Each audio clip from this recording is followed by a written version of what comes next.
Hey guys, be here with our next First Four Fridays. Today we are going to read the first 4 pages of Black Canary, Breaking Silence by Alexandra Monir. And so I will read you a description first, and then we will get right into the first 4 pages. Dinah Lance's voice is her weapon. Dinah was 8 years old when she overheard the impossible, the sound of a girl singing. It was something she was never meant to hear, not in her lifetime and not in Gotham City, taken over by the vicious patriarchal court of owls. The sinister organization rules Gotham City as a dictatorship and has stripped women of everything: their right to work, to make music, to learn, to be free. With everyone around her silenced, she must fight to step up and stand out. Now 17, Dinah can't forget that haunting sound, and she's beginning to discover that her own voice is just as powerful. However, singing is forbidden, a one-way route to a certain death sentence.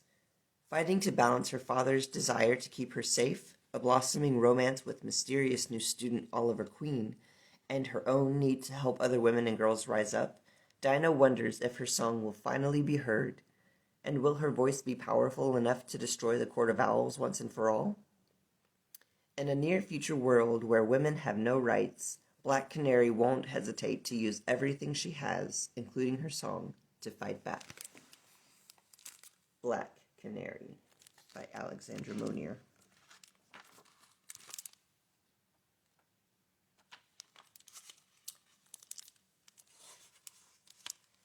Beware the Court of Owls that watches all the time, ruling Gotham from a shadowed perch behind granite and lime.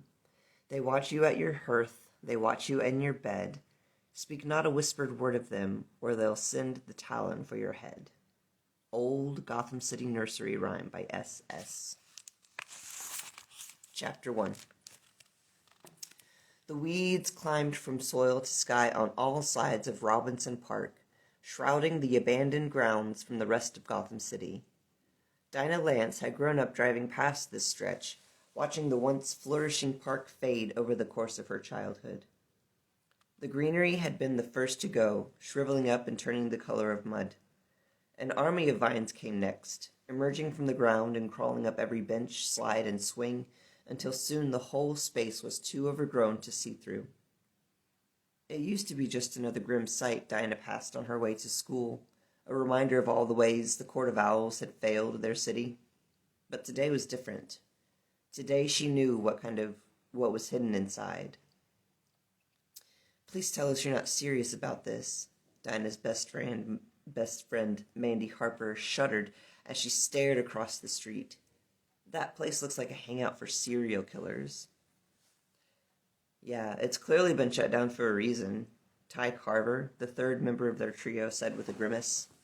And traipsing around a sketchy old park was not what I had in mind for our second to last day of summer, especially when we could be at Natasha Wycliffe's party right now.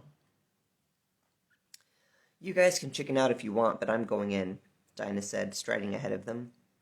What we're about to uncover easily beats some party that, I hate to break it to you, Ty, we're not even invited to. Wait, Mandy gripped her arm. What if someone sees us? Is your plan really worth the risk of rotting in Arkham Asylum? Ty finished her sentence. Of course not. Come on, let's go. Dinah paused mid-step. She couldn't exactly blame them for their reservations. Trespassing on closed government property was technically a crime against the court, one that could warrant the Owl's favorite punishment.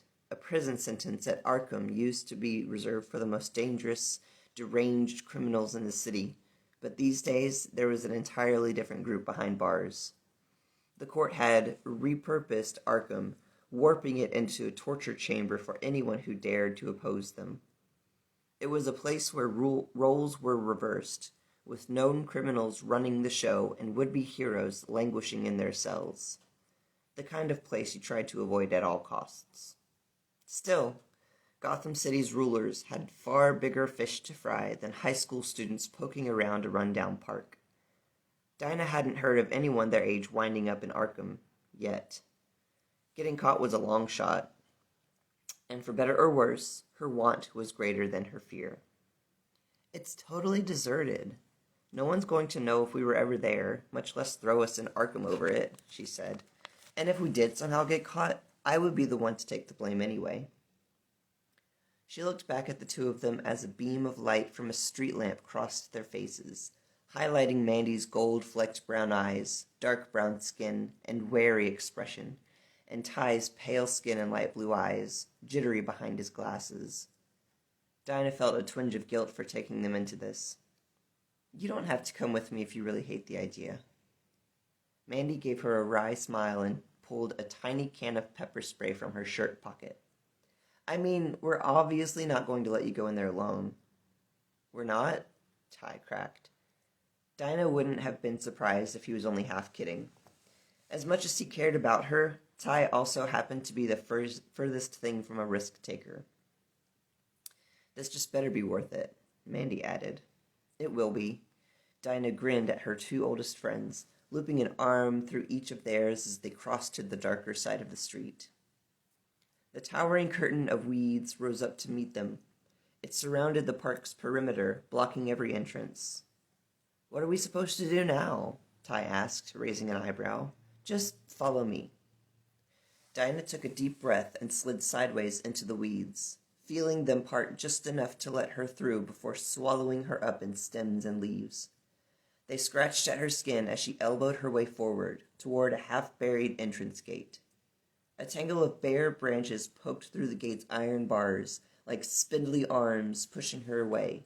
Still, Dinah moved closer. The latch was rusted shut after so many years untouched. Dinah cringed. This wasn't going to be pretty, especially in her mandatory Gotham City girl's uniform. A starched white button-down and knee-length wool skirt weren't exactly made for fence jumping. She tied her blonde hair into a ponytail and backed up a few steps before breaking into a run, leaping up onto the gate. Her skirt snagged on the bars and branches clawed at her bare legs, but she managed to hoist herself over to the other side, landing knee-deep in brittle brown grass. And for the first time, Dinah was inside Robinson Park. It looked wild, feral in the twilight. Dead leaves and twigs littered the path ahead, ivy snaked around every surface, and even the trees drooped to the ground, as if hiding their heads in shame. Still, there were hints of the happier place this used to be. A pair of swings creaked as the breeze rattled their chains. A paint-chipped carousel swayed in the same wind, sending its porcelain horses on a slow turn they would never get to finish.